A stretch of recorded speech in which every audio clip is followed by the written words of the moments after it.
This is so crazy. Hi, welcome to a new video. I'm Gabby. Today I am filming my first trimester recap, which is so freaking crazy. And I'm saying that and I'm now 20 weeks. I've waited a bit before filming this. You will understand why in a second, but I just really wanted to film this video because I've watched throughout the years so many pregnancy videos, and I just love hearing about everyone's experience because I think pregnancy it's a journey, it's a roller coaster, but also I think it's a unique experience. Like every pregnant woman will live a different pregnancy, and I think that it can be really helpful to hear about as many experiences as you can. Not everyone will have the same exact symptoms, not everyone will live the same pregnancy or the same first trimester, so I just thought that I would make this video and make it as informative as I can. Like I said, I've watched a lot of those videos, but even during my first trimester, I rewatched a lot of them, and a lot from creators that I didn't even know because I really wanted to know as much as I could, and there were still kind of some aspects that were not really talked about. So for the past few days, I've been preparing this video and I've made some notes, and this video is probably going to be pretty long because I do want to be as thorough as I can and talk about as many things as I can. I will put timestamps as always so that you can skip ahead or go to a specific part if that's what you're interested in. Whether you're pregnant or not, whether you want children or not, whether you know someone who's pregnant and going through this or not. Hopefully this will be quite informative, quite interesting, and let's just get started. How it all started. My partner and I have been together for over 12 years. It will be 13 years this summer actually, and we've always known that we wanted children. We got together quite young, as you can calculate, I'm pretty sure. I'm turning 29 this year, so we were 16. We knew it was in our future. It was just kind of a when situation. When we finished our further education, we were 24 and 25, no, 23 and 24. It was not really the right timing, and I always thought that I would be someone who would have children young because both my parents got me when they were 25. They had just turned 25. I don't know why, I loved that my parents were young parents, and I just thought I really want children, so after I'm done with my further education, I'll have children. When that time came, it wasn't the right timing. I was pretty lost in my career. My partner got a job right away, but I didn't, and my father got sick with cancer, and then he had a relapse, and you know, like on top of just that, you have to deal with the aftermath. That's not very much talked about as well, and I was like, it's just not the right time to bring a new life into the world. We're still all figuring things out, and I just really was focusing on more of the career aspects of my life at that point. And then I think it was like February 2021, I was listening to a podcast that I love, which is called Informed Pregnancy Podcast, and I think I came across an episode about like a famous person. I'm pretty sure it was Mandy Moore because she gave birth not long after. I loved it. I've always loved hearing about pregnancy and people's experience with pregnancy and birth and everything. A part of me was like, oh. I finished the episode and I was like, I want to hear more, so I listened to so many more episodes, and I kept picturing myself having a child, and things that either kind of scared me or I was not ready for. At that point, I was like, I'm excited. And I was like, maybe it will go away. So I listened to a few more episodes, and week after week, I was just like, I really want a kid. And I ended up talking about it with my partner. He's been ready for years, like years and years. It was just like more my timing and the timing of our life together. And so I told him, and I was like, no, you don't get it. Like, I'm ready to kind of stop the pill right now. We just talked about it, and at that point, I was working for myself as a translator, but I was not loving it. It was really difficult with the pandemic and everything. A lot of people were turning to translation, but it meant that the rates were not really good, so I was struggling a bit. I was not loving it as well. I could tell that it was not going to be a long-term thing for me. So we just decided, okay, we'll wait until next summer, so summer 2022, to kind of start trying. And we kind of continue to live our lives and just appreciate it being just the two of us for now. Travel a bit more after COVID, and then I got a job last year, and at the beginning of the year I was like, I don't feel like mentally this is the right place for me, because I could not picture myself trying to have a baby and being pregnant in that environment, and I was struggling so much mentally. After a little bit of a discussion, I just decided like to leave that job, and we were still set on summer 2022 to start trying. The only thing was that I have the Hashimoto disease, so my thyroid is not working properly. It's an autoimmune disease. I've been diagnosed with it when I was 11 or 12. I'm not sure exactly. I can't remember every time. And you know, I'm pretty used to it, but I knew that when I talked about it with my endocrinologist, she told me that she wanted to see me before we would start trying to make sure everything was okay. So I had that appointment in September, in mid-September. And to prepare kind of, I stopped taking the pill early June, and we were being careful and whatever, and I was starting to kind of track my cycles. They were not regular at all. My first period came pretty quickly, like after 32 days. But after that, it was like 45 days, and then after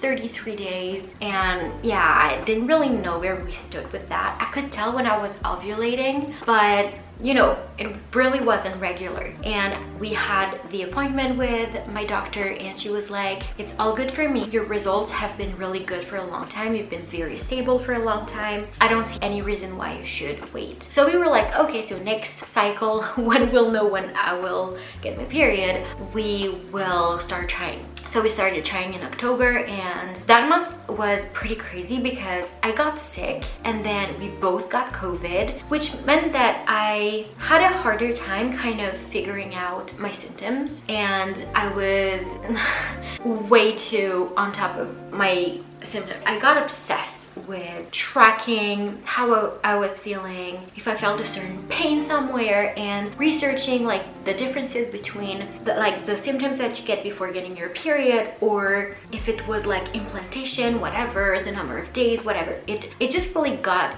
to my head, and I was obsessed and very obsessive about it. And I talked about it with my therapist, and she was like, oh my goodness, you need to chill, because the more anxious you are about getting pregnant, the harder it's going to be for you. It's very mental as well. And that month I took a test. I was a few days late. What I thought was late, because since my period was not regular, it was hard to tell, and I was really bummed, like really bummed. I took another test a few days after because I still hadn't gotten my period, and I was really sad. And I was like, yeah, you really need to chill, because it could take months, and for now it's just like you've tried 1 month. Like there's no reason to kind of try to calculate whatever. Just chill. And so we tried it again the next month, and there were a few things that I was like, this is weird, but at the same time, don't think too much about it because we're not sure. And the first thing was that my breasts got super sore and painful in a way that I had never experienced before. Like hugging my partner was really difficult. I'm a stomach sleeper. That was just out of the question, because they felt like rocks that would get into my chest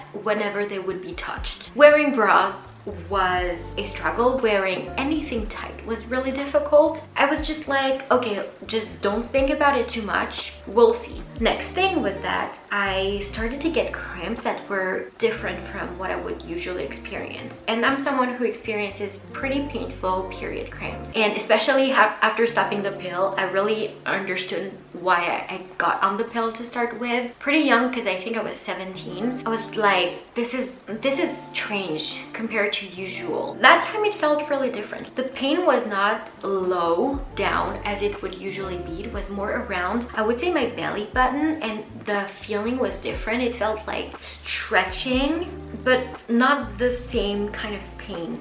And I remember one morning I really noticed that when I was lying in bed. I was like, this is not exactly where it usually is, and it's not the same pain. Again, I was like, just don't think about it too much, we'll see, whatever, we'll see. That time I was like, I'm not gonna wait until I kind of miss a period, because my sister was coming on a certain Saturday, and I was supposed to get my period I think around that time. And I just told my partner, can you take Friday to work from home just so that we can take the test test in the morning and we'll see and know before she comes. And he was like, yeah, of course. I woke up that morning and I was like, okay, I'm just going to do like my skincare, I'm going to do my stretches, and then we'll take the test. I always knew that I wanted to take the test with him home. Like, it was something I really wanted us to experience together, and him too. So he was in the next room, he was working, and I remember I was peeing in my mug. Then I came here and I put the timer on for 2 minutes, and I was like, he's not moving, like he's not coming or whatever, so maybe he's being chill about it because he knows that I can get worked up pretty easily. And then I was waiting for the test and I was just like so nervous because I could tell the importance of that moment, but at the same time I was also like, I had that feeling of, there were a few weird things this month, so I had maybe an instinct, I'm not sure. And then the timer went off and I took a few seconds to turn the test, and then when I did, I remember I gasped and I heard my partner in the next room was like, oh, and he came, and I was just in shock. To be honest, I didn't have the reaction that I was expecting to have. It was pure shock because I had prepared myself for our journey to be longer, and it worked on the second time, and I was just like in total shock and trying to process it. And I remember telling him, that's why my boobs were so sore, that's why this and that, and I was just in total shock. And I think I turned off the camera before I kind of cried a little bit, but even then I didn't cry as much as I was expecting, and I think it was just pure shock. It kind of hit me a few days after maybe, and the thing was, I knew that as soon as I would know that I was pregnant, I needed to call my endocrinologist. Like, she told me, as soon as you know, you call me, because we need to do blood tests to make sure that your levels are all good, because it's important for the pregnancy. And so I ate breakfast and I called right away her office, and her secretary told me, yeah, she's not here, so just do the blood work. But I couldn't do it that weekend because of strikes in labs, and she was like, I'll have her call you first thing Monday morning, it's super important. And I emailed my gynecologist telling her that my cycles were, that I was pregnant, and that my cycles were all over the place, so I didn't really know exactly the dating of the pregnancy. I got an appointment with my endocrinologist for 2 weeks ahead on a Monday morning, and I got the appointment with my gynecologist the next Wednesday. We saw her and she gave me a few blood tests to do, saying that it was just too early to do anything else for now. And I did the blood work. Everything was good except that I'm not immunized for toxoplasmosis, which means that there are a few things that I need to be pretty careful about, like the cooking of meat, of course, but also washing vegetables and everything, fruits and whatever, being sure that whenever I'm eating vegetables from anywhere, it's well cooked and well cleaned. And that means a lot of things, like eating at restaurants, I need to be super careful about that on top of everything else related to pregnancy. We went to see our family the weekend before having my endocrinologist appointment, because it's like near there, so pretty far away from where we live right now. It's like about an hour and a half away, and it was like an early morning appointment. And that weekend I didn't know if I wanted to tell my family or not just yet. My sister was coming, so I felt like it was a good moment to kind of tell everyone, but I wasn't sure. And actually we arrived that night, and because of like toxoplasmosis and whatever, I was really nervous about eating, and I just told my partner, we need to tell them this weekend, I just cannot hold it anymore. So what I had done is that I had prepared a calendar with photos and whatever of the family that I wanted to give my parents to announce it to them. So beforehand, I called my sister upstairs to show her the calendar, and in August, like on the date that I thought it would be, I had put baby. It was so funny because she flipped through the calendar and she didn't see anything. So she arrived at December and I was like, you missed something. And I went back and she looked at it and she bawled her eyes out, which is exactly the reaction that I was expecting, and it was so pure and so beautiful. And after that, we told my parents. Their reaction was also so funny, especially my mom's. We just had to kind of add like, I'm super early, like I'm 6 weeks, just let's not get too excited because we're not sure. The thing was, it was a good thing that we prepared them for that, because when I went to my endocrinologist appointment, she did tell me, don't get too excited and worked up before the end of your first trimester. Because you have an autoimmune disease, there are more chances of a miscarriage for you, and that hit me like a ton of brick. I think she had told me that before in the past, but it didn't really hit me at that time. Then that was really hard. We went back to the car to drive back home, and I bawled my eyes out. I was just an emotional wreck because the first trimester is already tricky, but having this on top of that, knowing that my body could attack the pregnancy, was really hard for me to take in. And I remember my partner turning to me, and he was so cute. He was like, I think you should film this. I think you should kind of talk about your experience, and you know, it's pretty different from anything you've talked about before. And I was like, you know it, I'm already filming clips here and there. And that's also why I wanted to talk about this, because my experience, I had never heard of anyone getting pregnant and having an autoimmune disease, and that was not the easiest. We had an ultrasound scheduled for a couple days before Christmas to kind of date the pregnancy, because we were not sure. They actually dated the pregnancy a week earlier than what I thought it was, which I knew was wrong because I could tell. It was still pretty early on. Scheduled for the first trimester ultrasound anyways. It was just like more of a waiting game at that point. Relating to physical symptoms, like I said, super sore breasts. It took a few weeks for them to kind of calm down a little bit. That was really something. Like, they were super heavy, they were very sensitive. Like I said, like wearing clothes was really difficult. I was really bloated, like so freaking bloated. I remember for a few weeks it was really difficult for me to wear jeans. They felt really uncomfortable as well, and anything tight on my stomach was not the best. I had a few breakouts, which was not something I was used to even after stopping the pill, and it wasn't really the hormonal usual breakouts that I would usually get. Like, I got more, but I also got a few on my cheeks. Yeah, in the first trimester I would get them pretty often, and I just had to get kind of used to it. A few headaches as well, but it's kind of related to another symptom that I had, which was from week 7 until 13, 14. I got so sick.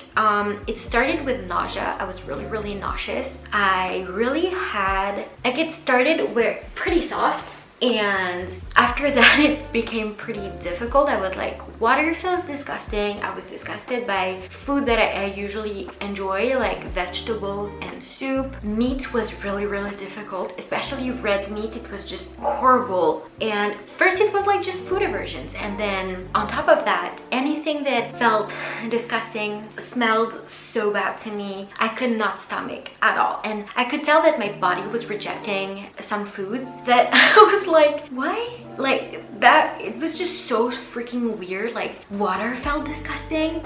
We have really delicious tap water here, and I remember one day I was like, I turned to my partner and I was like, the water tastes weird. It was like, no, it tastes totally normal. And from that day, even water was difficult for me to stomach, and it was like an all-day sickness. Like, it was not morning sickness or morning nausea or whatever you want to call it. It was from the moment I would start to wake up in the morning, even if it was like 5 a.m. As soon as I think I got hungry, it was horrible, and it never stopped. It was more of a different level of nausea, I would say. Like, I would wake up and it would be like an 8, 9, 10. I would usually throw up before breakfast, and then I had to eat a very specific amount, like not too little or not too much, because that could trigger vomiting. After breakfast, I would have to kind of lie down for an hour and a half on my phone and try not to move, because it was kind of motion sickness, and just try to kind of digest a little bit. And then after that, I would try to be as productive as possible and get my mind off of the anxiety of a potential miscarriage and being nauseous. That was really horrible, and I could not wait until I was too hungry to eat, because then it would be horrible.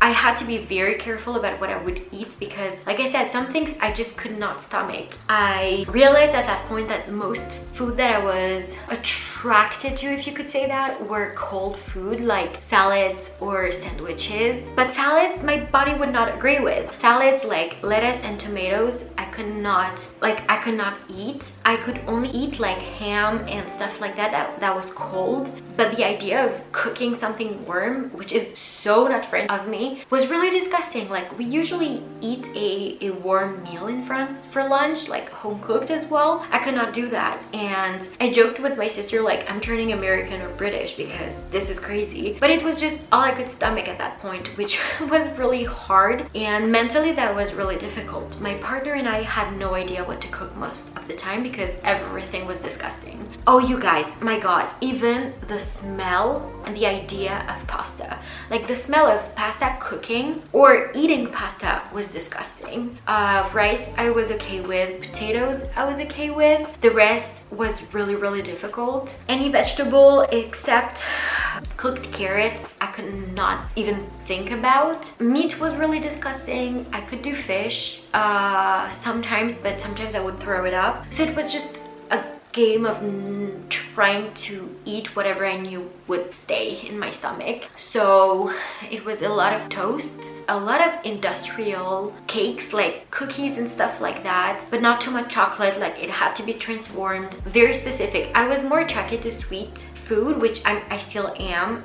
That hasn't changed, but at that time it was really tricky for me to eat. And like I said, I could not go hungry because it was way worse when I was hungry. So it was really difficult, and I cried so freaking much, like so much, because I think I would throw up 5-6 days out of 7, and when that would happen it was like 2-3 times a day, and mentally that was really hard to deal with. I don't think I was really prepared for that. And I think that's why I would get headaches as well, is that I was not drinking enough water because water felt disgusting. So I wasn't drinking enough, and at some point I thought I had an infection, like a bladder infection, because I was peeing a lot and it was burning. And then I realized you're not even drinking a liter of water a day, and your body definitely needs more water, generally speaking, but on top of that you're pregnant. So I had to force myself to drink, and it made me feel super nauseous. So that was just crazy. Like, the physical symptoms of the first trimester were insane. When it came to mental symptoms, I would say the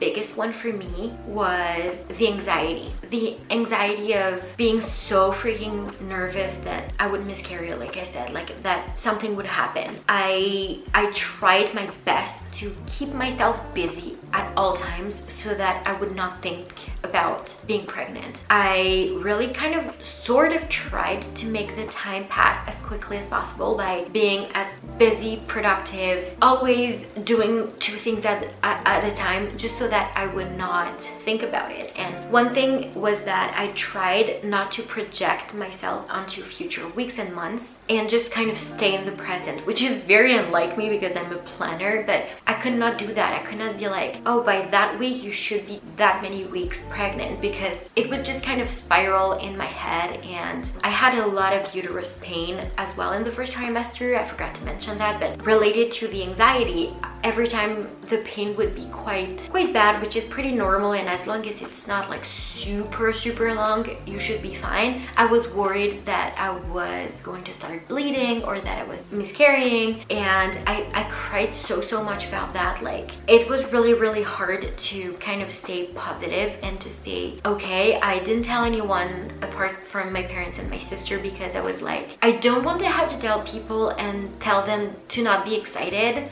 until we get to the end of the first trimester. And also, if something were to happen, I didn't want to have to tell more people than my parents and my sister. So I just kind of decided to keep it to myself, which, you know, I don't really regret doing because I'm 20 weeks pregnant. So I told people, and I could be like, yeah, just, it's okay, like now we're fine. But it was really difficult mentally to not have the opportunity to alleviate a little bit of the stress, and that was really hard. I was also very emotional. Like, anything would make me cry, and that was quite something. Also, the fact that I could not eat certain food would make me cry, or the idea of anything remotely emotional or difficult was making me cry. I got really overwhelmed, and I was overthinking a lot. Like, am I ready for my life to change? Am I ready to be a mom? Am I going to be a good mom? Was that a good decision? When it was something that I had been waiting for at least a year and a half very strongly. So it was just like the hormones make you feel kind of crazy, and that was really hard to deal with. The fact that I couldn't release anxiety because of my nausea and my vomiting, I could not work out or even like go for long walks. I had to be careful, was quite difficult. I didn't feel like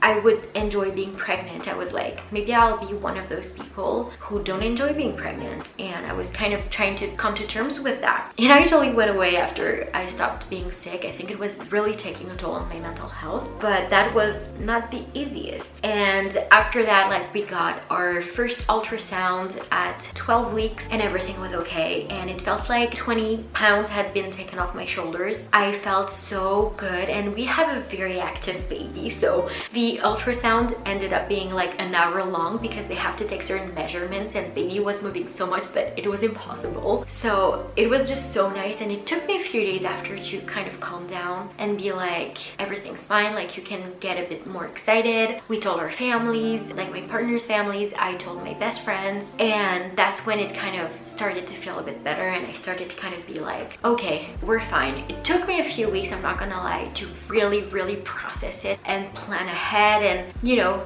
think about it more like a reality. But I'm 20 weeks now, like I said, and I'm not announcing it for a few weeks, so I'm planning ahead. But it's been so much better, and anyone who's going through the first trimester, just don't be too hard on yourself. This is quite something, and you'll be okay. And anyone who wants to share anything and feel safe about it in the comments, go ahead. Like, yeah, I really hope this was helpful for you and that you enjoyed it in some way, and if you did, do like and subscribe. I'll see you guys in the next one.